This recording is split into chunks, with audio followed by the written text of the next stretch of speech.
Hello everyone, I'm Athena Raven, a mental health and manifestation life coach, and in this video I'm going to be discussing about the bridge of incidents and what happened with my SP story. If you're unfamiliar with it, I've made loads of videos on my YouTube, please do check it out. I've also talked about how, what he was thinking and feeling when I was manifesting him back.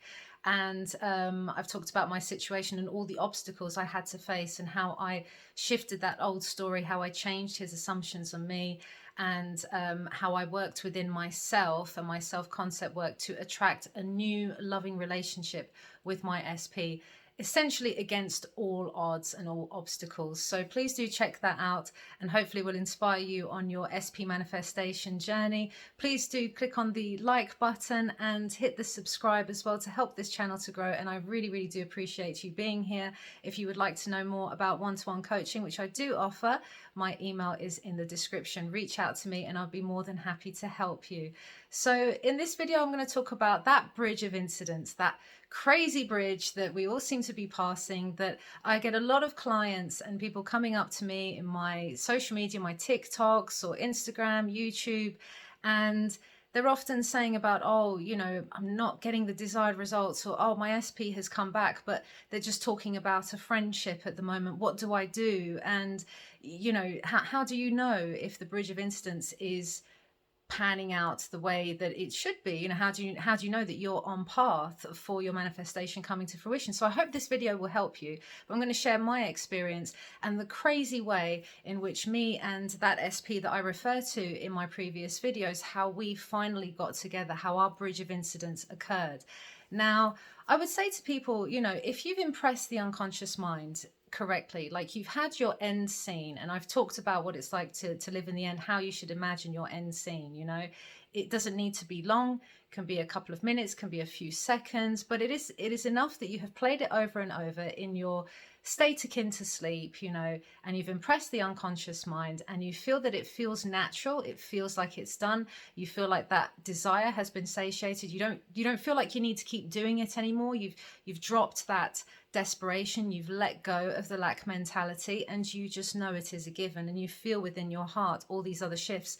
I've got a video actually on when you have reached the state of the wish fulfilled. So once you've encountered that and you've embodied all of those internal signs, changes and shifts, then you know that you are on track. Then you can just let it go, let the seed grow and let it flourish in its own time. Now for me, with this particular SP, it took a whole year for it to flourish, for that end result to come together, and it still took some time after that as well before I got absolutely everything I wanted out of it, because when we did get back together, I think I'd mentioned before as well in my videos that in our previous relationship, he was on drugs and he was cheating and he was lying and stealing, and it wasn't an ideal situation. I knew what he was capable of. I knew that he was able to change. I knew that this wasn't him. I knew he had a good heart, and he was obviously mirroring a lot of my insecurities.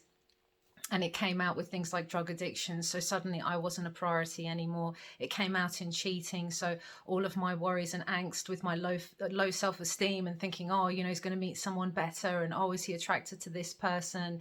It was all mirrored back to me. And I learned a lot in that year. It's one of my earlier manifestations. Like I said, I've been doing this, consciously for nearly 20 years now, when I first discovered Neville Goddard's teaching. So I was putting it to the test, practicing and going through my own journey. Now, I just trusted in the process.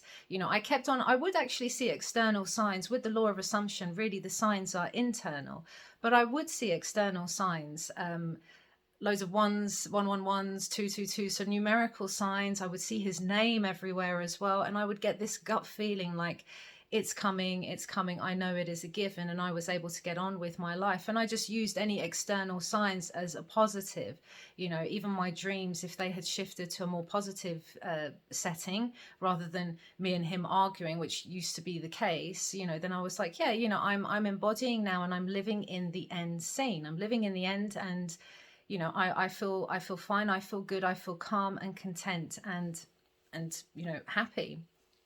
Now, we didn't have contact. Obviously, I was blocked, and there was a lot of animosity. He had been bad-mouthing me. He was in this what seemingly loving relationship with his new partner. They were living together. There was a distance between us as well.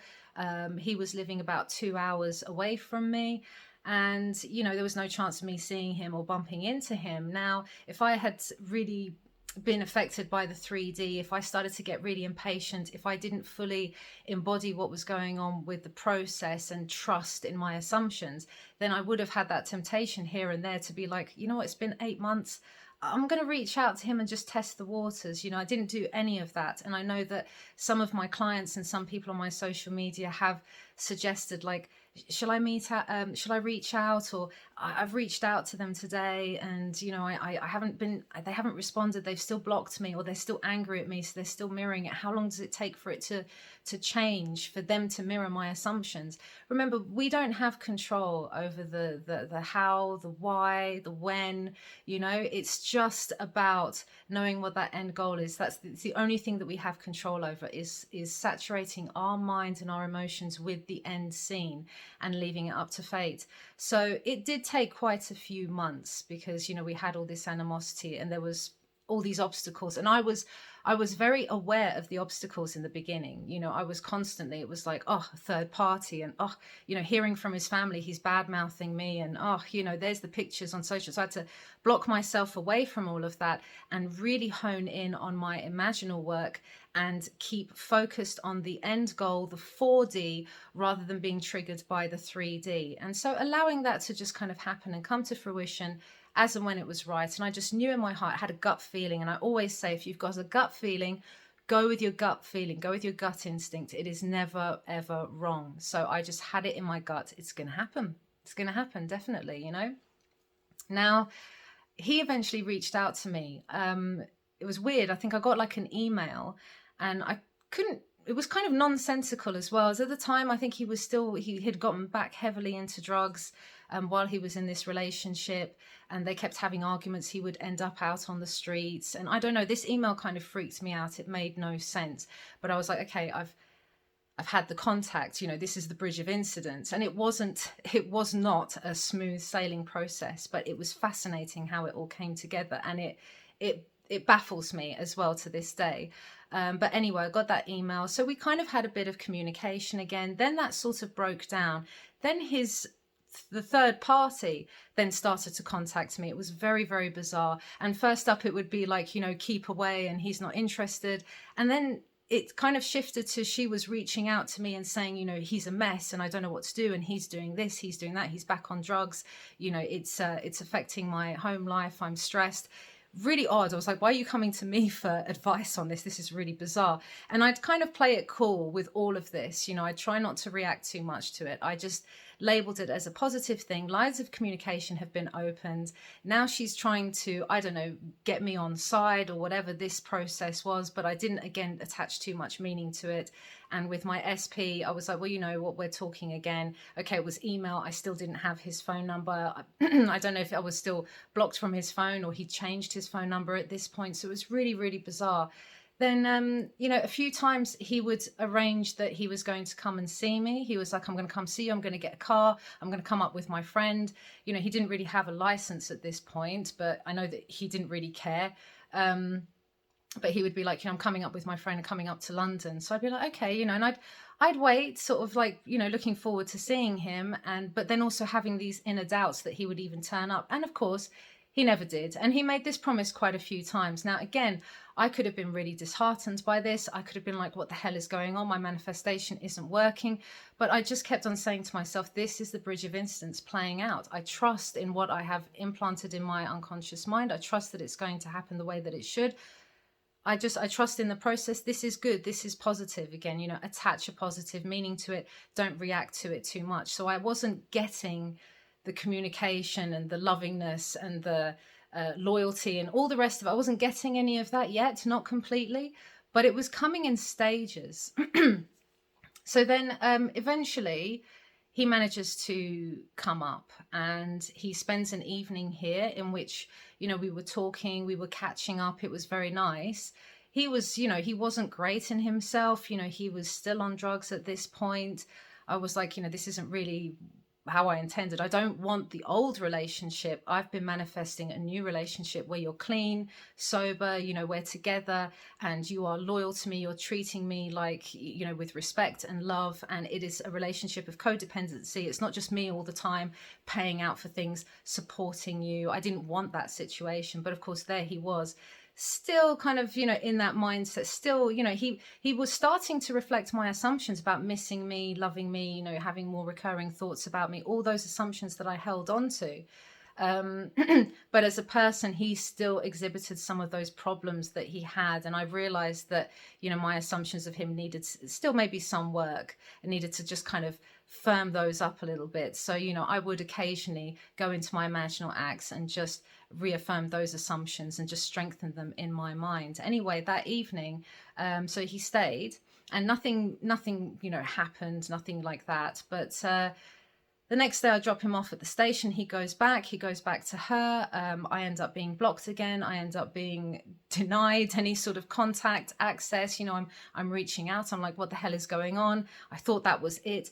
And it just seemed to break down. Now, that was very difficult not to react to. Very, very difficult. Because I was like, hang on, it's been dangled in front of me. I'm right here. I can almost grab it. It's just there. And it's just been taken away. I feel like I'm back to square one. But I was like, I'm not back to square one. No, I'll just refocus again. Focus within myself. Focus in my imaginal acts. And trust in the process. Stick to my assumptions. I didn't waver from it too much. And now, because this was all like so long ago, I can't remember exactly how long it took, but I think in a matter of, was it maybe a month or two, something like that, contact was established again. And I remember in the early hours of the morning getting again a random message in which it freaks me out a little bit. He was talking in the third person. Again, it wasn't quite making sense. I was like, I don't really understand what's going on here. But obviously you haven't sorted out your situation. And then of course he would reach out to me again and then explain to me the toxicity of his relationship at home, police being called and him getting kicked out and him living on the streets and not having any money and stuff like that. And it was just sounded like an absolute nightmare. I mean, I knew always, my assumption was anyway, that the relationship was toxic. I was fading out the third party in my mind, in my awareness. And so, yeah, she was fading out essentially and kicking him out, and the relationship was a complete mess. Now, when they say about, you don't ever chase, you let them come to you, but you always go by inspired action as well. So you're not just sitting, it's not like I say, you manifest something, you sit back on your sofa and you do absolutely nothing. You will have those inspired actions you'll be moved, as Neville Goddard says, you'll be moved to take these actions. And so, he had reached out to me initially with all the contact, and he was the one mostly initiating contact during that time. I was very, very mindful not to chase. And I woke up one morning, and I can't explain it. I had this gut feeling that, something's really wrong. I need to get to Dover. I need to get to where he was, 2 hours away from me. Now, if you know me at all, my God, I have, and still to this day actually have, a massive phobia of driving on motorways. Came out of nowhere. Used to drive on motorways all the time. Suddenly I'm afraid of them. Something I'm still working on, and I know, I could visualize that. I've never gotten around to it. But anyway, phobia of driving on motorways, phobia of driving even on A roads that might mimic motorways. So if they've got 3 lanes and it's national speed limit, and also being in places that are unknown, I wasn't really that confident a driver. But I woke up this morning and I had this urgency and this urge. I have to go down there. I cannot explain it to you as well, because at this point, he was emailing me, he was calling me from random numbers. I didn't have a phone number for him. I didn't have any way of contacting him. And Dover, if you know it at all, is a big town. So I didn't know where the hell I was going. The only thing that I did know is where he used to live with his partner. So I got in my car and I went. Now, if you asked me to do that journey now, I couldn't do it, but something gave me the drive to go and do it. I was a bit scared, yes, but I did it. And like 2.5 hours, the traffic was terrible. I was there. I had messaged his brother and I'd said to his brother what I was doing, what my intention was, and if he's got any information as to where my SP was, like let me know. But he was also in the dark. You know, he had had some random communications from his brother, but he was like almost wanting to wash his hands of the situation, because he was like, you know what, he's been on drugs for so long, we're fed up of it, he's brought everyone down, and you know, he's stolen from everybody. It was still a very toxic situation with them. So I'm driving down there. I've gone to where his ex and him were living, you know, where they were living, and I'm sort of hanging around the shopping centers and stuff and the roads, and I'm looking around, I'm walking around, and I just knew in my heart that I was going to find him. I didn't know how, but I had this inner sort of voice, and just knowing that I was meant to go and I was meant to find him this day. Now, I then decided to drive to the other side of Dover, and I was driving around the high street and walking around all places. I must have been there for, God knows, like quite a few hours, but I just knew in my heart I wasn't leaving without him. I knew that I was meant to find him.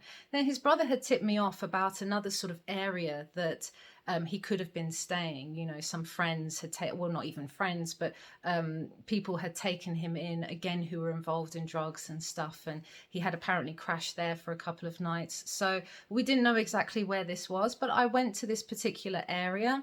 And I remember sitting in my car, and, you know, then I'd go back to his ex's place, then I'd go back to this area, then I'd sit around a bit more. And I'm looking at all these townhouses, and they're all split into apartments, you know.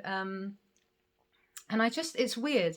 I fixated on this one particular woman who was sitting outside smoking a cigarette on the doorstep, on the steps. And I was like, right, okay, I'm just gonna try my luck. You know, I'd been here for a few hours now. I'm just gonna try my luck and see if she knows. So I went over to her and I said, look, this is a long shot, but I know, you know, this person has been in the area. I don't suppose you know where they're at. And she said to me, what do you mean? And she said his full name. And I was like, yes. And she said, oh my God. She said, you have to take him. You have to get him out of here. You know, he's in danger if he stays here. All these people that he got involved with drugs, I think he owed some money. And they were like, you know, she was like, he'd been crashing at my apartment for the last couple of days. We can't keep him. He can't stay here.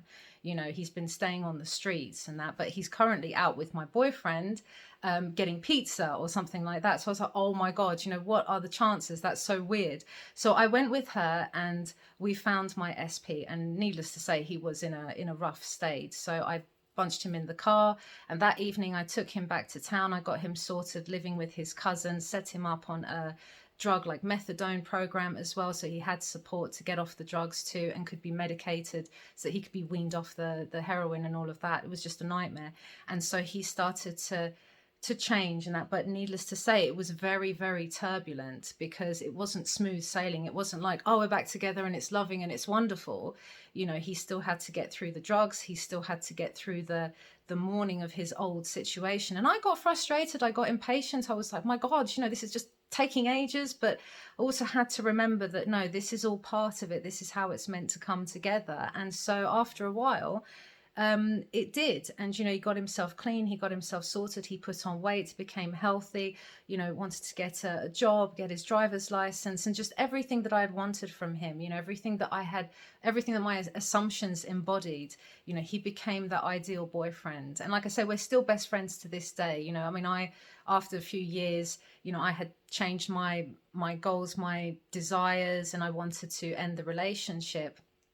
But we've still kept as best friends, and he is, like I say, incredible. He's beyond recognition. Another thing he said to me though was that he was like, oh, you saved my life, because he was sleeping in a tent with another junkie on the streets when he was homeless. And I think a few days of me taking him to London, it was in the local paper that homeless person, you know, there was a stabbing and he'd gotten stabbed to death. And my SP was like, oh my God, you know, that would have been me, because I would have been sleeping in that tent as well. That would have been me. So it was just really, really insane. But you know what? We had the communication. So he came back to me. It all fell apart. He blocks me. And then, of course, like I say, you know, then the communication starts again. It's all coming from him. He came to me. I didn't have to come to him. But that day was my sort of gut feeling. That was the day that I was like, I had the inspired action to make movement. Didn't come from a place of desperation, didn't come from a place of, I didn't feel like I need to control anything or do anything. I just had this gut feeling like, this is where I need to be today. And that's what I say to you guys as well. When you've got a gut feeling, like, I'm going to go to this place today, or I'm going to try something different, or I don't know, I've just got an inkling, I'm just going to go here. And then you end up bumping into your SP, and that's where the communication starts up again. You don't know how it's going to happen, but always go with your inspired action, your gut instinct, and always allow for them to come to you to initiate, because normally it is them that comes to you first, will initiate that first contact, and then things will start to move in motion. But just remember, it's not always a straight trajectory. You might have some bumps in the road. You might have some horrible things happen in between where you're thinking, hang on, this isn't working. Don't freak out. Don't react to the 3D. Just remember, I'm not accepting this. I'm not accepting this. This isn't my manifestation. I know what my manifestation looks like. I know what my end result is, and that's what I'm sticking to. So, that better be what's coming. And eventually it will. So I really hope that this inspires you, for you guys who are going through a rough time with all of this and encountering sort of undesirable events in the meantime. Do keep this in mind. Let me know as well your stories with your SP, and if any of you have reunited with your SPs, if you've got any unusual stories and the way that it happened as well. Like, these things never cease to amaze me or fascinate me. The bridge of incidents, the way it happens, it's just incredible. So sending you all the love in the world and wishing you the best on your manifestations.